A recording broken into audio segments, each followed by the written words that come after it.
Hello everybody and welcome to your very first round of month ahead forecasts on my channel. I'm so excited to start something new. I'm in a new place. This is like a new filming studio, if you will, and I can't wait to kind of change up my offerings a little bit. And before we begin, I do want to tell you a little bit about that. First and foremost, my name is Yelena Crawford, so welcome back to anyone and everyone that was a previous subscriber. Thank you guys so much. And for anybody that hasn't met me yet, welcome. I'm very happy to have you here. And this is kind of what my channel is going to look like moving forward. So if you were not a previous subscriber, you don't need to worry about what it used to be, but I kind of have a little bit of a new content strategy. So I'm going to be getting rid of my weekly forecast completely, and I'm going to start the month couple days prior to each new month. I'm going to push out forecast videos, which are month ahead forecasts, which is what this is, for all 12 zodiac signs. So you guys can know ahead of time exactly what's happening. And if you weren't already aware, I do offer a written monthly forecast as well. And it's general.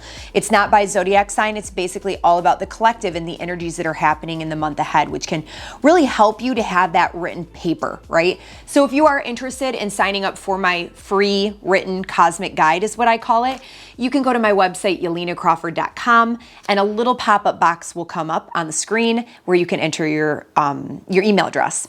But I promise not to spam. I don't really send a whole lot. I maybe inform you guys of new videos or any new offerings I might have or whatever, but that's pretty much it.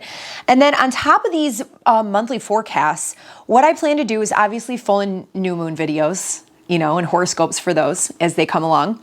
But also I want to start breaking down significant transits throughout the month. So as the energies are kind of coming in and passing, I want to really dive in and hone in and talk about those as they come along so we can kind of follow the transits together.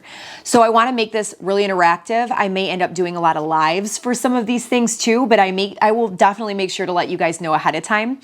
And then another one of my offerings is on Instagram, and I've been really kind of amping that up, and I've been doing daily astrology updates. So if you guys really want to follow the astrology on a daily basis as you learn and as it helps you with your own life, then I would highly suggest adding me over at Yelena Crawford Astrology on Instagram as well. I'm going to have stories and daily posts so you guys can keep up to date with the astrology in many different ways. Also, this is a general forecast, and I want to make that very clear that yes, I'm breaking this down by your rising sign. So that kind of sets up the chart, and I'm able to kind of see some of the in and out energies and the different themes that might be brought into focus for you over the next month. But your individual birth chart is what gets activated by these transiting energies. And our birth charts are all completely different. So while this might be hitting somebody and really bringing out positive potential with some of these transits, it could also be really exacerbating a negative portion of someone else's chart. So just keep that in mind. And if you are someone who is maybe navigating big changes and you want to make more sense of it, then contact me for a personal reading. I would highly suggest getting a reading with me or whatever astrologer you deeply resonate with. You can also do that through my website, yelenacrawford.com. And yeah, I think that's pretty much all the announcements for right now. So let's get into the forecast. Hi, Gemini rising, and happy April 2022. This is definitely an action-packed month. There's going to be a lot of movement. We always know that with a lot of T-squares and squares and everything like that that take place in the astrology, and it's okay if you don't know what that is, all I'll tell you is that it's the tension that's needed to create change. And this month, it includes that, right? So one thing though is that it's a mixed bag of energy. So we do have some absolutely magical things that we've been looking forward to as astrologers for a very long time that are going to be coinciding with all of this stressful and tension that's going to be taking place as well. So hang in there, because I think that this is going to create a lot of breakthrough energy for people, as well as, you know, some crisis is going to be involved as well. But I want to kind of give you guys a little bit more of a lowdown of just a general summary first and foremost. It looks like at the beginning of the month, a lot of this is outwardly focused energy, focused on other people, focused on career-related matters, maybe friendship circles and groups, and maybe on higher educational pursuits for some as well. That could potentially come to focus. I think there's going to potentially be maybe some clashes with things that you once believed that could be challenged in some way. Your own personal perspectives about situations. Maybe for some of you, religious and cultural or spiritual beliefs could definitely be challenged and need to be changed in some way here. As the month proceeds, it looks like there is quite a bit of a slowdown for you, which may be much needed, right, for a lot of you in general. So we do have eclipse season at the end of the month as well, but that eclipse is very much involved with this slowdown. It's like a crisis as well as a retreat energy. So now that we have just a general summary of what that looks like, let's dive in and we'll talk about it even further. So Gemini, beginning the month, we have a new moon in Aries. So this is a brand new lunar cycle, which kind of sets the stage for some of the energies and how they might play out in the month ahead. And with Aries being a sign that's all about courageousness, passion, initiation, but sometimes being a very impulsive energy that wants to take action now on things, sometimes shooting from the hip without really thinking about the actions that they're taking, right? So this is an energy that can sometimes be a little bit more difficult to temper. And this energy is going to have you super gung-ho about your goals, super gung-ho about the plans that you have, the things that you want to put in place moving forward and how the heck you're going to get there, right? So this can also be very much related to healing, your own healing, the people that are in your life that are helping you to be a little bit more confident with the goals that you do want to execute, and feeling a little bit stronger in your power, in your bravery, and in your courage and how you move forward in general. You could receive information about goals, or this energy in general could bring in new friends over the next month or next 6 months on a longer scale cycle, which will somehow culminate at that full moon in Aries that takes place, I want to say, what is it? Maybe September or August. I don't have it in my mind right now, but this could definitely be opportunities in the month ahead for new endeavors with friendship to be brought into focus for you. Maybe getting involved with groups that somehow help you take your life to the next level in some way, shape, or form. So ultimately, I do like this energy. However, the ruler of this new moon is Mars. And Mars is kind of in a challenging dynamic right now. It's in Aquarius, which is your 9th house of higher educational pursuits. It is also involved with legalities, lawsuits, law in general. So some of you might actually have something like that going on where this energy could be challenging and stressful, but maybe help some people win these court battles of some sort, and push through in a positive way. This is also our personal perspectives, belief systems, religious beliefs, cultural affiliations, and everything like that. So somehow these types of things could be undergoing a tension that's building during this time, which is starting to really reshape what the goals are that we have for the future and somehow pushing us in a little bit of a different direction. Maybe a direction that we didn't intend to go in, but ultimately it's happening. Because what's happening on April 4th is that Saturn and Mars are coming together. And these are the two most malefic planets in the chart, meaning when they combine forces, it usually tends to bring situations that are a little bit more stressful, tense-filled, and that really kind of change our path in some way. So this whole dynamic is square the nodes of fate, which makes it even more destined, fated, and karmic in general. And for you, this is on the axis of your physical health and well-being as well as your mental health and well-being. So you could be getting rid of or coming up against a roadblock that will need you to restructure your beliefs, your spiritual beliefs, or really change, your perspective about something out in the world. This could be something that really needs to be deeply healed within you, something deep within your own personal psychology that really needs to be transformed in some way, shape, or form. And it could even have to do with your health in general, your physical body, your daily routines, your habits and patterns that either are or are not contributing to your overall well-being. So a lot of these things are shifting and changing, right? And it's going to be a stress-filled dynamic that's almost like a turning point of some sort that could eventually result in a breakthrough, right? So just keep an eye out for that. This could literally be a legal battle for some people. This could literally be a battle of belief systems, a battle that has to do with culture, a battle that has to take place in the workplace in some way, shape, or form, or it's a battle with you and your own patterns, your own habits that somehow needs to be worked through. So I'm sure that will play out for you guys in a multitude of different ways, and you'll have to let me know below if you are willing to be open and vulnerable, and if not, that's totally fine too. But it always helps to kind of see this stuff take shape. And ultimately, as with anything, this is a passing energy, right? And then we move into some things that are a little bit more magical. So we've got Venus, which is the planet associated with our money, finances, possessions, what we desire in life, our magnetic charm and ability to like draw things in, as well as our interpersonal connections with others. And this is moving into your 10th house, which is your most public house. It's the way that you're seen. So this could really help you to draw in maybe some opportunity, maybe it could bring in more of a charm factor with the way that you're seen publicly.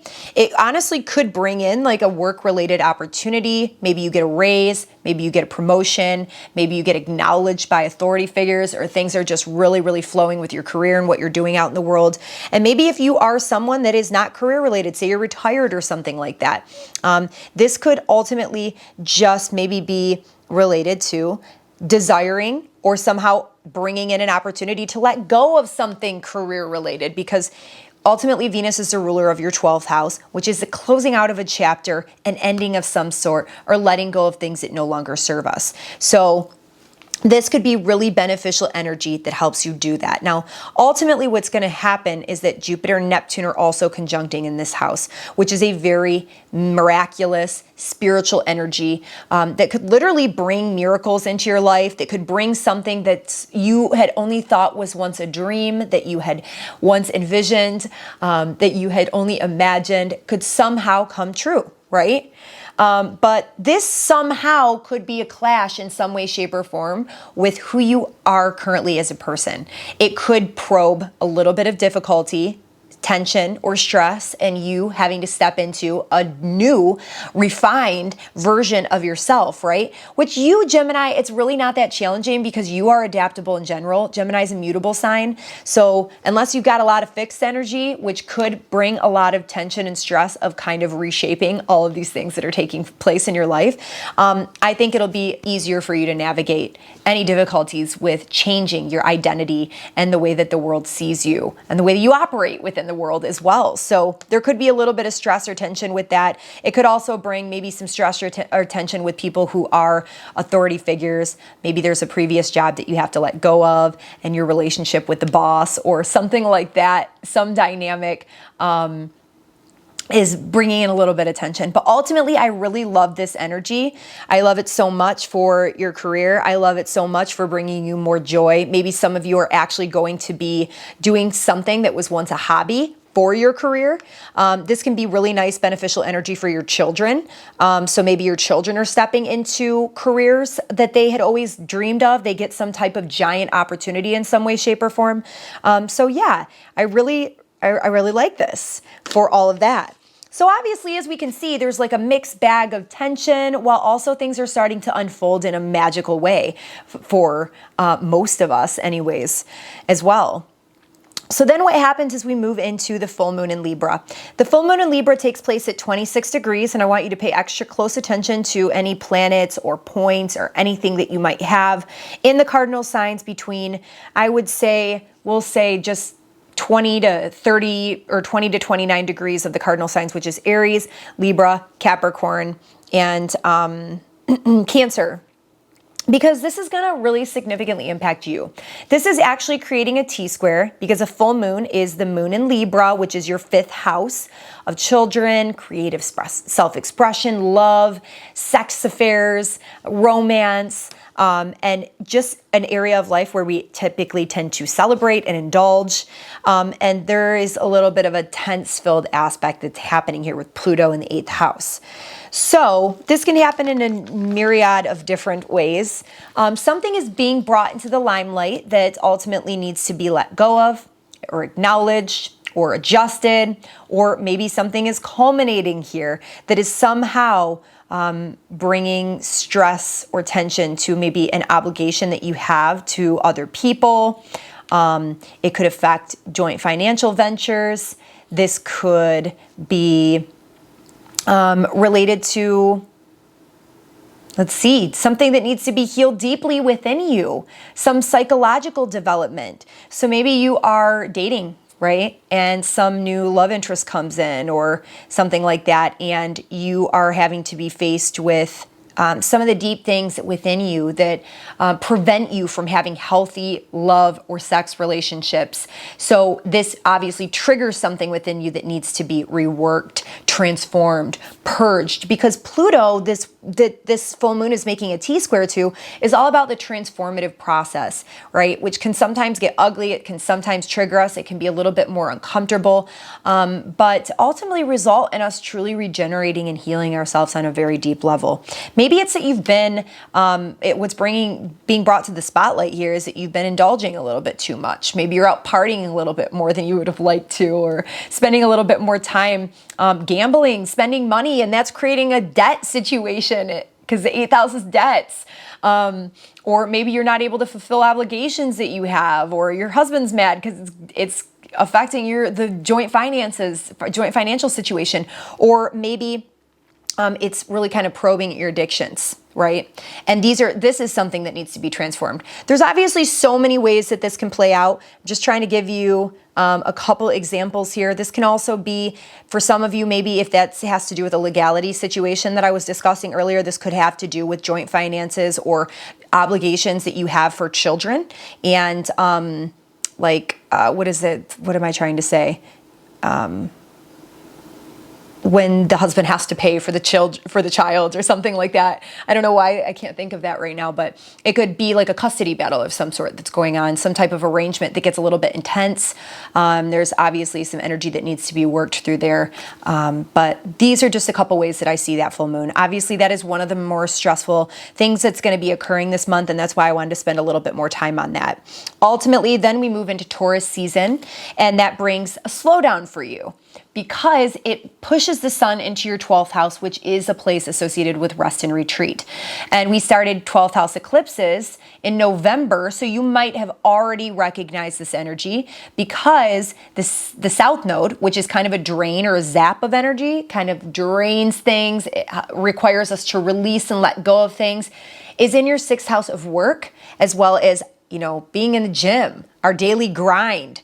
Those things where we're like constantly busy and doing things is kind of draining a little bit. And it's requiring that you take time away from the world, that you focus on you, that you focus on filling up your cup, resting, making sure your comfort and rest needs are taken care of.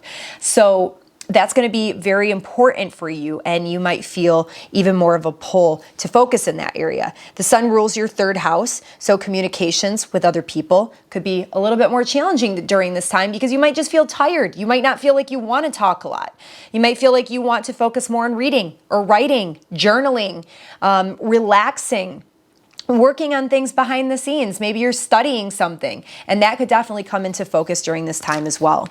So as the month progresses, your chart ruler, Gemini, Mercury, enters the Mercury retrograde shadow zone. So we don't want to focus on this too much, but I do want to make you aware that as April 26th comes into focus, and I don't think I told you this either, I'm just going. The full moon's on April 16th. And April 19th is when the sun enters Taurus. So sorry I haven't included dates. I get excited. On April 26th, Mercury, your chart ruler, which is a planet that's much more prominent for you, associated with the mind, the way we think, decision-making, planning, strategizing, all of those things, communicating, it enters its shadow period, which is setting up for this retrograde we're about to embark upon the 2nd week of May. Okay, so I don't want you to focus too much on it, but a lot of times this retrograde pre-shadow can set up some of the things we might be working through the next month. So that's why I want to bring it to your attention, because it's your ruling planet. It's even more important for you and Virgo than it is for anybody else. So between the time period of April 26th and May 10th, pay extra close attention because this is going to be starting at 26 degrees of Taurus, and it will move back into Gemini, or it will move into Gemini. So it's going to be going back and forth between your 12th house and your first. This could honestly have you reworking a lot of things deep within yourself, that, your own personal perspectives and belief systems. It could be career related, could have a lot to do with what you're doing, your relationship with authority figures out in the world, and where you want to move forward with all of this. What is this new role you're going to be moving into? How can you better tailor yourself? What can you let go of? What can you change within you so that you can step more further into who you're becoming, and the identity that you're stepping into even further? Because this is going to be really working with you, as well as helping you to let go of things, helping you let go of things related to you, what you're doing out in the world, your relationship with authority figures, and closing out chapters that will be necessary to close so you can proceed when it's Gemini season and the light is brought to you late May, okay? So just keep an eye out for that. Then moving into the end of the month, on April 29th, Pluto retrogrades. So Pluto stationed direct in October of 2022. It retrogrades for half the year, basically. Pluto's all about our traumas, our subconscious realm, the underworld, the things that need to be transformed. It is literally the process of the butterfly or the caterpillar transforming into a butterfly. And we go through this process throughout the year. So we're about to move through it once again. Pluto has been transiting your 8th house, which has a lot to do with your debts. It has a lot to do with your reliance on other people financially, or not. It doesn't have to be financially. It could be energetically. This could literally be about your obsessions, compulsive tendencies. It has a lot to do with addictions and behavioral patterns that are very deep ingrained within us, into our psychology, the way that we work, the way that our mind works. It can literally bring in power and control dynamics with other people as well. So there's going to be another bout of Pluto working with you on a very deep internal level here that really is set into motion at that full moon that we just had. And until October of this year, it's going to be really working with you on this area. So in this area. So keep an eye out for that. It's very subtle. Usually Pluto's a slow moving planet. It's very far out there. So it's something that a lot of times we might not even realize until we are aware of it and we can watch it. But on the station day, April 29th, for some of us, if it hits your chart right, you might actually notice some sort of shift. So keep an eye out for it, okay? Now, on the wrapping up the month on April 30th, we do have that eclipse. Beginning of eclipse season, we've got the Taurus solar eclipse, and I really love this energy. It wraps up the month very nicely. For you specifically, it could be a little bit more challenging, I'll be honest, than maybe some of the other signs, just because it's in the 12th house and it activates that 12th and 6th axis. And this typically does tend to be a little bit more of a crisis-oriented energy. It is the axis of our mental and physical health. It is kind of bringing a polarized energy into well, actually, it's a solar eclipse. So I think for you, more certainly, it's going to bring focus on the need to kind of pull away. So I don't know if maybe there's some opportunities that are brought in this month, especially career related for you, and there's a lot of stress that's been going on. So for you, this probably is much needed, where you really need to focus on taking care of yourself, and once you take this time in solitude, it could really kind of get you thinking about a lot of things that could be crisis oriented. A lot has changed, there's been a lot going on, Gemini, and this could have you feeling like you're maybe moving through a dark night of the soul. There's a lot of parts of you, maybe sabotaging behaviors or subconscious tendencies that kind of steer your life that you may have not realized before, that are becoming much more clearer for you right now. And those are things that you're being really asked to work on. One thing I do love about this, though, is that it's making really nice aspect to the ruler of this eclipse, which is Venus. And it's in your 10th house. So whatever is going on with your career is going to be very supportive of this. It could be giving you a different perspective on life, right? Whatever's happening in your outer world, whatever's happening for you publicly, however your status or the way people see you in the world, your career is changing, this could be really shifting you on a very deep level, right? So there's supportive energy tied in with all of this, but one thing I can suggest is that you take time to rest. Pull yourself away. If, you know, pull yourself away from the busyness, make yourself a priority, and that's going to really help you navigate these energies a little bit better. It's when we over focus, we don't know that this is taking place, and we try to apply ourselves a little bit too much, or, you know, we just are still stuck in that grind, and something happens and it requires us to step away instead of us making that decision on our own to rest and retreat. So just keep in mind that that's going to be a necessity for you, especially starting at the end of the month, April 19th, when Taurus season begins, a slowdown starts. So I wish you the very best of luck this month, Gemini. And, you know, you can do this. You can navigate this. This is going to be a big month of shifts and changes. And I think by the end of the month, we're going to say, holy crap, a lot changed this month. So I hope you like the new format of my channel. Or if you're new to the channel, thank you for watching. Please let me know what you think in the comments below, or if you resonate with any of this and what's going on for you specifically. It definitely helps a small channel as well if you tap the like button. It only takes 1 second, tap the like button, and it helps to get this video out to other people because it is a tool that can help them. So thank you guys so much. I look forward to talking to you guys more as the month progresses and we break down the transits with each other. So peace and namaste, my friends.